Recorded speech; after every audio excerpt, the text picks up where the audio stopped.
let's think on a broader scale for a second. Let's think in planetary terms. In fact, let's think in interplanetary terms. A few months ago, we had science fiction author Kim Stanley Robinson on this program, and as he said during our interview, there is no planet B, meaning if we foul up this one any more than we don't have any place to go to resettle. But a lot of people are trying to convince us, I think in subtle ways, that that isn't true, that we have an alternative. And I'm thinking about the billionaire space programs and especially Elon Musk's plans to colonize Mars.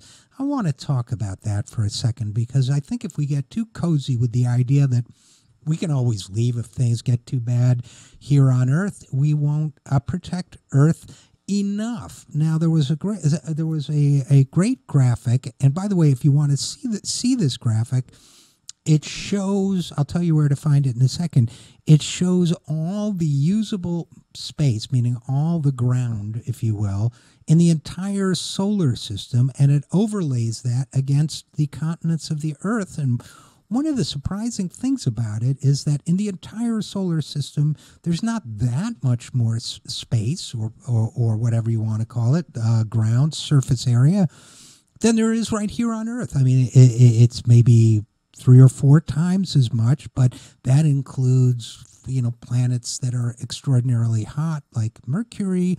It includes the surface of the comets, that many of which are tiny, and even the asteroids, especially the asteroid belt.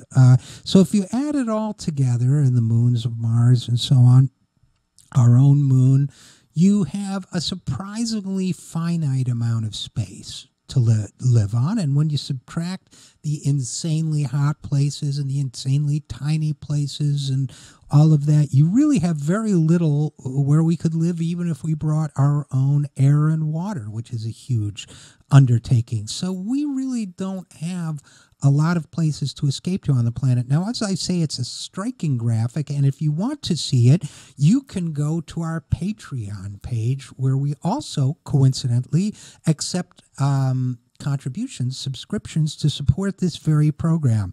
See what I did there?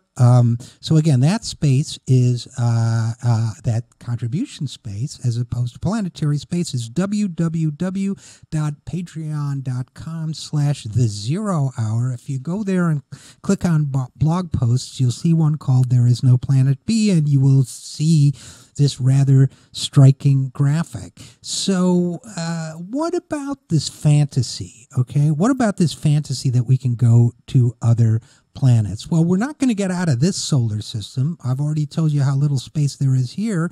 There's no, under current science, there's just no way to get to another star system except in many, many generations. Now, there is one way, but human beings can't go. Stephen Hawking, the famous physicist, and another person have come up with a plan to send tiny digitized probes to other star systems. You could do that at 1/5 the speed of light. You could get to the nearest star system in about 20 years or so.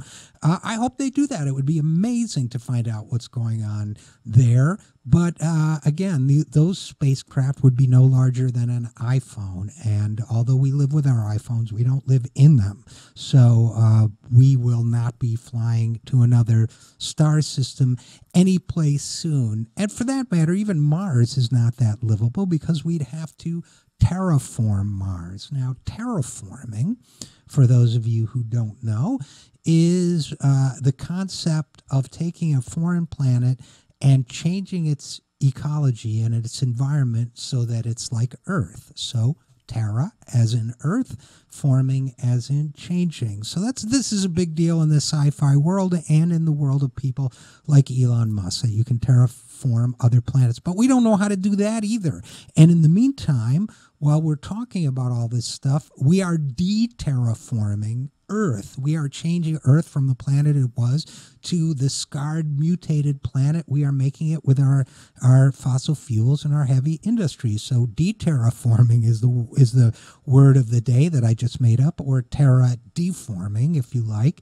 And we got to stop that. We got to stop that really soon. It's very convenient for big capitalism that we're thinking about escaping to other planets and not thinking about destroying the one we're on. And by the way, we're also giving a lot of our shared wealth to billionaires like Elon Musk over this space myth too. Now, Elon Musk has already received, in order to save his space program, NASA gave him $1.6 billion in last-minute contracts, basically just as a bailout. He's received about $5.5 billion in space contracts altogether from you and me, the American people, and his company is now valued at $21 billion.